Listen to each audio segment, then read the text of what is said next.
Okay, let's dive in. Ever feel like your mind is just, a browser with way too many tabs open? Oh, yeah, all the time. Thoughts racing, maybe struggling to focus, just wishing for, I don't know, a bit more calm in the day-to-day? Absolutely. That feeling of mental clutter, it's pretty universal, I think. Well, if that sounds familiar, you are definitely in the right place. This deep dive is all about meditation, how to actually start it, how to stick with it, and, why it might actually make a difference. And what's really interesting about meditation is that it gives you a way to sort of engage with all that mental noise, not by trying to force it quiet. Never works. Right, exactly. But by actually changing your relationship to those thoughts. Okay, I like that framing. And for you, our listener, the learner, we know you want the real substance without the fluff, those aha moments you can use. Yeah, practical stuff. So think of this as your shortcut. We've waded through a whole bunch of sources, the big apps like Headspace and Calm, clinical places like Mayo Clinic, NHS, scientific papers, even Reddit threads.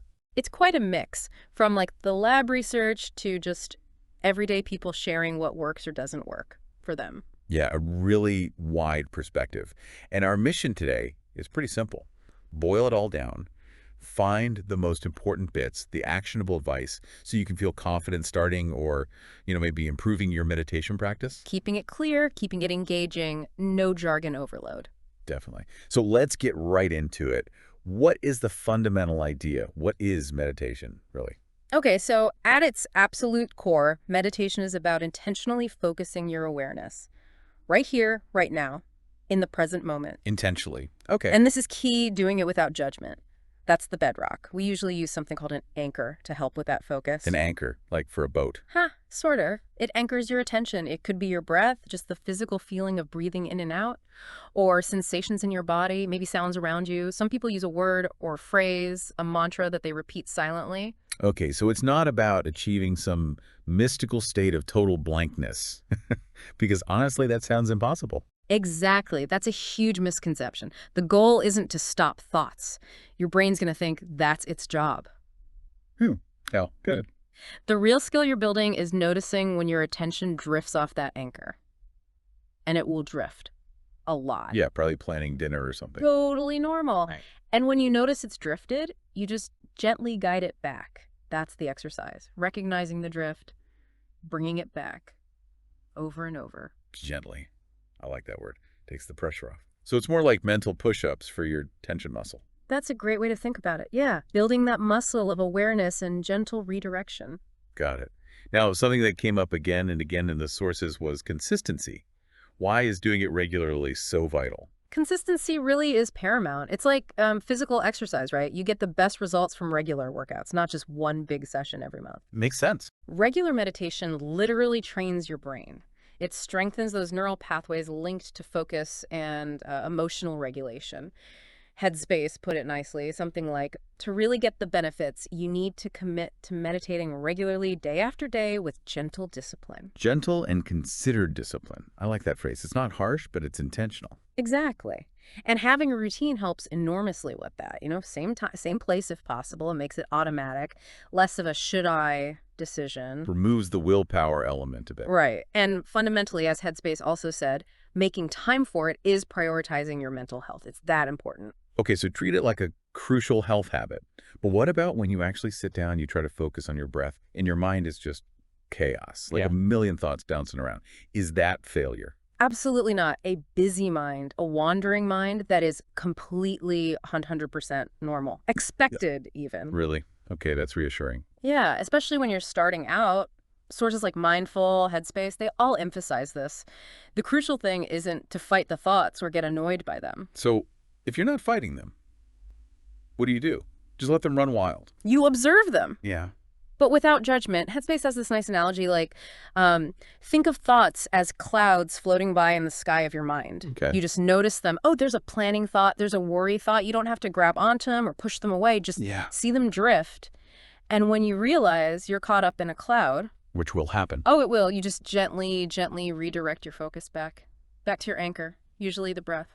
That word gently, again, seems really crucial. No mental wrestling. None at all. Self-compassion is huge here. Yeah. WebMD mentioned, don't beat yourself up. It's natural. Headspace just says, don't judge.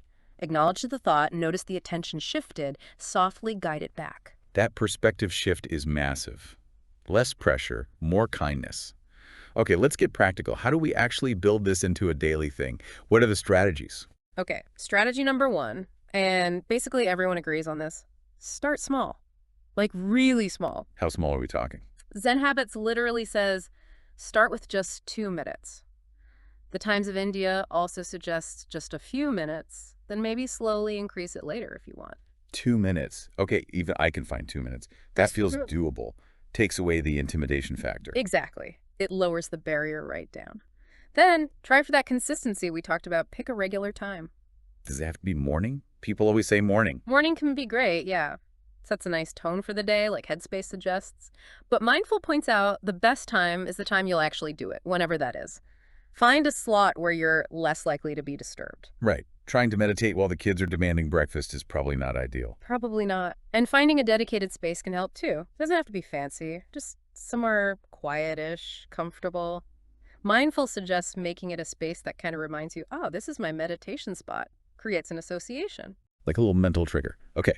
Now, this next idea sounds really smart, linking it to habits you already have. Yes. Habit stacking. Super effective. Headspace mentions this. You basically piggyback the new meditation habit onto something you already do automatically every day. Oh, right. Like after I brush my teeth, then I meditate for 2 minutes. Exactly. Or before I make my coffee, then I meditate. Or even while the coffee's brewing. Huh. Multitasking meditation. Well, sort of. Or maybe stretch after brushing teeth, then meditate.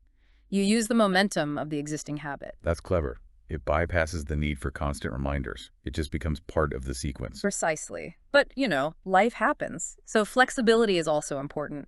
If your usual time gets messed up, Headspace advises just adjusting. Do it later or somewhere else. The goal is just not to skip it entirely if you can help it. Right. Avoid that all-or-nothing mindset. A short session is better than 0 sessions. Definitely. And another thing, focus on the process, not perfection. Remember what Headspace said. Truth is, there's no right or wrong way to meditate. Just showing up is the win. Okay, lower the stakes. What else helps keep you going? Reminding yourself why you're doing it can be powerful. Notice how you feel after you meditate. Even subtle shifts. Calmer, more focused, less stressed. The Times of India, NHS, they list benefits like better sleep, more resilience. Connect to those. Actively look for the small wins. I like that. What about those pesky excuses? Too busy, too tired. Acknowledge them. Headspace suggests maybe even writing them down. See if there's a pattern. Sometimes just seeing an excuse written down diminishes its power. Huh. Interesting tactic. And maybe find a friend to do it with. Headspace mentions buddying up for mutual support. Plus, celebrating milestones. The Calm blog suggests rewarding yourself, maybe after 3 days straight or a week. A little positive reinforcement for the brain. Nice. You also mentioned something called an implementation intention. Yeah, it sounds fancy, but it's just being really specific about your plan. Like, at 7 a.m. in my living room chair, I will meditate for 5 minutes. Making it concrete like that really increases the chances you'll follow through. Okay, so plan it out specifically. And the last big one, patience. Headspace reminds us it's a long-term skill. Be kind to yourself. It takes time. Gentle persistence. Okay, so we know the core ideas, how to build the habit. But for a beginner just starting, all the different types of meditation can seem confusing. Are there main approaches to know about?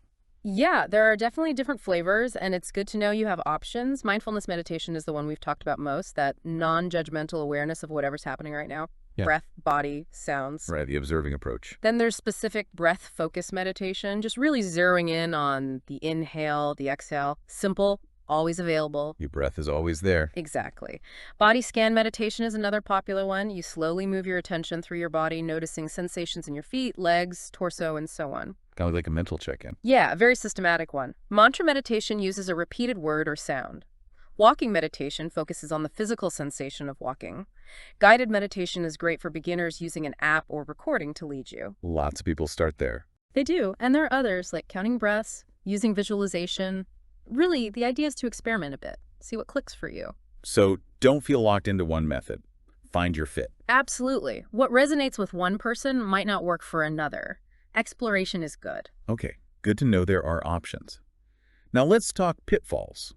We know to start small, be consistent, accept the wandering mind. But what trips people up? What are common mistakes? Oh, definitely. A big one is trying too hard to stop thoughts. We mentioned it, but it bears repeating. Headspace says it's counterproductive, creates tension. Remember, awareness, not elimination. Got it. Don't fight the thoughts. Another is judging sessions. Oh, that was a terrible meditation. My mind was everywhere. Or that was a good one. I felt so calm. Try to let go of that labeling. Every sit counts. Just showing up is the practice. Right. Also, unrealistic expectations. Thinking you'll suddenly achieve enlightenment after a week. Huh. Probably not going to happen. Probably not. It's a practice, a gradual cultivation, not a quick fix that leads to disappointment. So, manage expectations. Marathon, not sprint. What else? Not giving a technique enough time. Trying mindfulness for 2 days, saying doesn't work. Switching to mantra, then walking. Give something a fair shot before deciding. Okay, stick with one for a bit. And related to that, quitting when it feels difficult or you get discouraged. Challenges are normal. Persistence is key. Also, waiting for the perfect conditions. Like needing total silence and an hour free. Exactly. You can meditate for 2 minutes in a noisy house. Learning to find calm amidst chaos is actually a really valuable skill. That's a great point. Makes it more applicable to real life. What about specific feelings, like feeling sleepy during meditation? Super common, especially at first or if you're tired. You could try meditating at a different time, sitting more upright, maybe even opening your eyes just a tiny bit. And if you feel restless, can't sit still. Try movement meditation. Walking meditation is perfect for that. Channel that energy into mindful movement. And finally, just feeling overwhelmed by all the techniques. Yeah, we just listed a bunch. Right. The advice there is just start with one. Pick one that sounds appealing, stick with it for a while, get comfortable before you branch out. Keep it simple. Solid advice.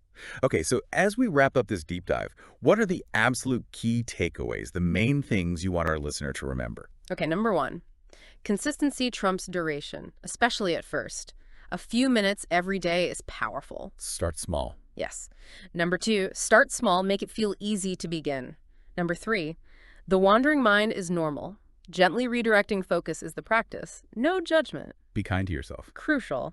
And number 4, try habit stacking. Link it to something you already do. Make it automatic. Consistency starts small, accept the wandering, stack the habit. Yeah, Got it. That feels really manageable. it really is. It's about gentle persistence, finding what works for you. So what's the very first step someone listening right now could take? Just try it right now or later today. Set a timer for 2 minutes. Sit down. Close your eyes if that's comfortable and just notice your breath in and out. That's it. 2 minutes. Notice your breath. Be curious. Be patient. See what happens. Fantastic. And on that note, here's a final thought for you, the listener, to mull over. Reflect on how intentionally bringing small moments of present moment awareness into your day, even outside of formal meditation, might subtly begin to reshape your perspective and foster a greater sense of calm and focus in your everyday life. Thinking beyond the cushion. Exactly. This deep dive, it's really just scratching the surface. There's so much more to explore in the world of meditation if you're curious.